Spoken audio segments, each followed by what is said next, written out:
채권회수에서 제일 어렵지만 가장 중요한 것이 채무자와 협상을 하는 순간이죠. 자, 그런데 평범한 아주머니 한 분이 사기꾼 채무자의 주머니 속 동전 하나까지 꺼내놓게 하는 협상의 신기술을 제가 직접 목격했다는 겁니다. 돈 받습니다. 수수료 없습니다. 지금 전화합니다. 모두 다 받습니다. 제가 25년 동안 추심 업무만 하면서 추심에 관련한 모든 상은 다 받아본 것 같습니다. 그런 경력을 바탕으로 금융기관이나 신용정보회사 등의 추심 관련 법률이나 또 협상과 합의를 이끌어내는 추심 실무 교육을 수도 없이 하고 있죠. 그런 제가 정말 추심에 아무런 경험이 없는, 아니 살림만 하시는 여성 채권자분이 채무자와 협상을 이끌어가는 모습을 보고 무릎을 탁 치며 감탄을 금치 못한 일이 있었다는 것입니다. 저를 전율케 만든 그분은 변호사도 아니고 추심 직원도 아니고, 아니 법을 단 1도 모르는 그냥 평범한 아주머니였죠. 지금 현재 법률이나 추심 실무 절차에 대해 어려움을 겪는 채권자분들이 많을 겁니다. 자, 그래서 오늘 그 여성분이 했던 협상의 신기술을 공개하겠습니다. 잘 보고 따라하시면 분명 여러분도 협상 테이블의 주인이 될 수가 있을 것입니다. 그때 당시 형사건으로 피고소인, 즉 채무자와 합의를 하는 상황이었기 때문에 그걸 토대로 오늘 이야기를 전해드리겠습니다. 첫 번째로, 협상은 전화통화가 아닌 무조건 만나서 해야 된다는 것입니다. 가장 중요한 변제 합의를 하고 또 채무자와 입금 약속을 잡으면서 전화통화 몇 마디로 끝내려고 하시는 분들이 정말 많죠. 왜냐? 편하니까 그렇겠죠. 그런데 채무자도 편합니다. 전화통화 같은 경우 대충 핑계를 대기도 좋고 또 시간을 끌기도 너무나도 쉽죠. 하지만 직접 만나기로 약속을 하는 순간 채무자는 그때부터 불편해집니다. 무슨 말을 해야 될까? 혹시 채권자가 무슨 다른 증거라도 가져오는 것 아닐까? 그리고 이상한 말을 하면 어쩌지 하는 불안감을 자연스럽게 가지게 되죠. 이런 불안감 또 압박감을 채무자에게 주는 것 자체가 협상의 절반은 먹고 들어가게 만드는 것입니다. 그래서 전화통화가 아닌 무조건 만나야 된다는 거죠. 예를 들면 채무자는 합의 자리에 나오기 위해서 소중한 하루 일과를 빼고 또 그 자리에서 자신의 사정을 얘기하면서 많은 에너지를 쏟겠죠. 그렇게 했는데도 불구하고 자신이 원하는 조건과 방법으로 합의가 잘 안 되면 답답하고 초조할 것입니다. 자, 하지만 그 당시 채권자인 아주머니를 보니까 한 번에 협상을 하겠다는 마음을 버리고 그냥 강 넘어 불구경하듯 그 채무자의 말만 듣고 있었다는 거죠.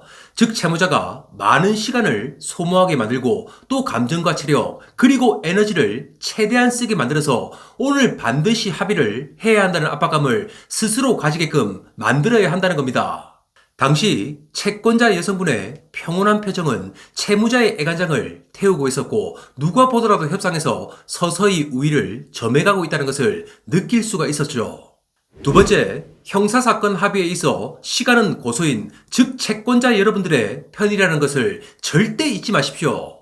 그런데도 불구하고 많은 채권자분들이 오늘 합의가 안 되면 내 돈을 못 받는 거 아닌가 하는 불안과 초조함에 휩싸여 있다는 거죠.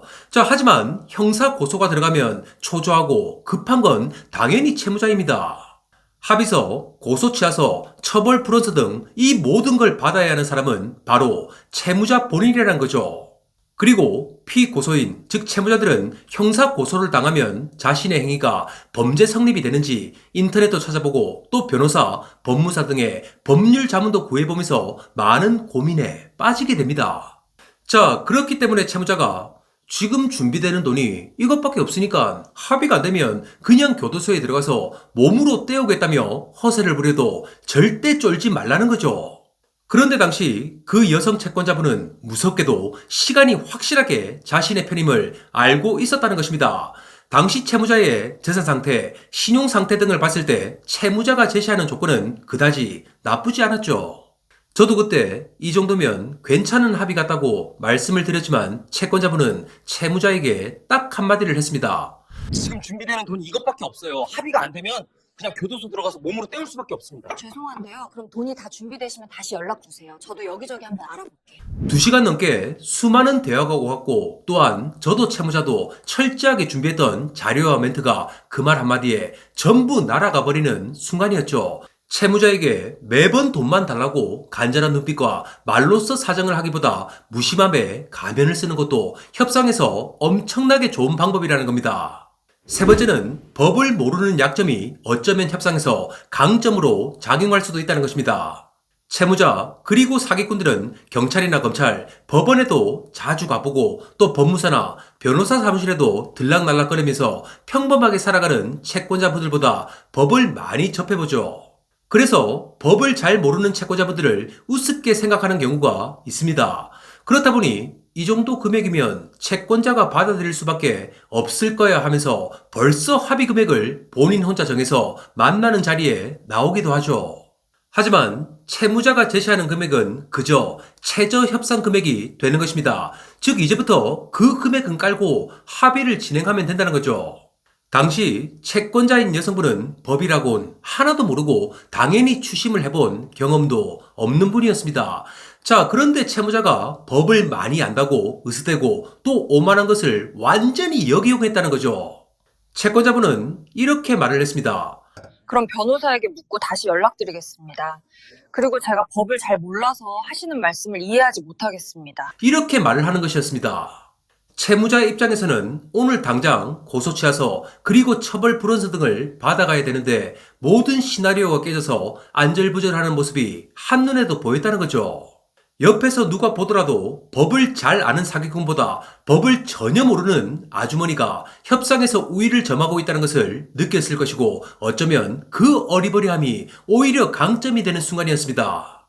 네 번째는 후가시, 즉 허세를 부려서 확실하게 기선을 제압하는 것입니다. 한참 협상을 하던 자리에서 채권자분에게 한 통의 연락이 오는 것이었습니다. 채권자분은 전화통화로 네, 변호사님 안녕하세요. 말씀드렸던 채무장과 지금 만나고 있는데 자리 끝나고 그쪽으로 갈게요. 일단 나중에 뵙고 말씀드릴게요. 저기요! 이 말 한마디가 채무자에게는 청천벽력과도 같았을 것이고 더 이상 시간을 끌면 어떤 면에서도 자신에게 불리해진다는 것을 아는 느낌이었습니다. 이제 채무자는 처음 제시했던 합의 금액보다 더 큰 금액을 제시하기 시작했죠. 마지막 다섯 번째는 최종 협상 금액은 마지막에 채권자가 던지는 것입니다. 위의 과정을 거치게 되면서 채무자는 협상의 주도권을 채권자분에게 완전히 넘겨주게 되었죠. 채권자인 아주머니가 이제 마지막으로 조곤조곤하게 채무자에게 한마디를 던졌습니다. 제가 형사고소하고 또 법조치를 한다고 돈이 또 들어갔어요. 더 이상 쓸데없는 법비용을 추가로 청구하기 싫으니까 원금에 지금까지 들어간 비용만 주시면 오늘 합의하고 끝내드릴게요. 라고 딱 잘라 말했습니다. 채무자는 더 이상 설득도 안 되고 또 시간을 끌어봐야 자신에게 전혀 이득이 되지 않는다는 것을 느끼고 있는 것 같았습니다. 아니, 더 이상 말할 힘도 남아있지 않다고 보는 것이 정확하겠네요. 채권자분은 원금에 더해 법비용까지 전부 회수를 하고 결국 채무자를 쥐어짜듯 공략하면서 채무자 주머니에 먼지까지 다 털어낸 것입니다. 자, 이렇게 채무자와 미팅이 끝나고 채권자분과 남아서 몇 마디 얘기를 나눴습니다. 그런데 저는 너무 궁금해서 한번 물어봤죠. 아니, 사모님, 말씀도 안 하시고 어떤 변호사분에게 의뢰를 하셨어요? 아까 그 전화 제 친구 전화였어요. 친구분이 변호사님이세요? 그냥 누구라도 높은 사람 알고 있어야 채무자가 조금이라도 압박을 느낄까봐 친한 친구한테 전화를 해달라고 부탁을 했었죠. 만약 오늘 합의가 안 됐다면 진짜 변호사를 알아보려고 했죠. 하며 채권자분이 해맑게 웃는 것이었습니다. 순간 그 채권자분의 모습을 보면서 저는 온몸에 털이 쭈뼛쭈뼛 서고 진정 추심의 고수가 여기 있구나 하는 전율까지 느꼈죠. 그래서 저는 이 경험담을 지금도 교육 자료로 쓰고 있습니다. 협상은 우리가 살아가면서 어떤 일을 하든 끊임없이 하게 되지만 정해진 답이란 없죠. 자, 하지만 조급한 마음 그리고 간절한 눈빛을 내보이는 순간 협상의 주도권은 상대방에게 옮겨가게 될 것입니다. 오늘 법을 전혀 모르는 한 아주머니의 냉정함과 또 평정심을 유지하는 모습을 잘 기억해서 여러분도 채무자와 좋은 협상을 하시길 바랍니다. 추심의 진정한 고수는 상대방의 감정을 설계하고 또 그 판을 멋지게 짜는 사람인 것입니다. 이상 돈을 받게 도와주는 돈도의 이성훈이었습니다. 감사합니다.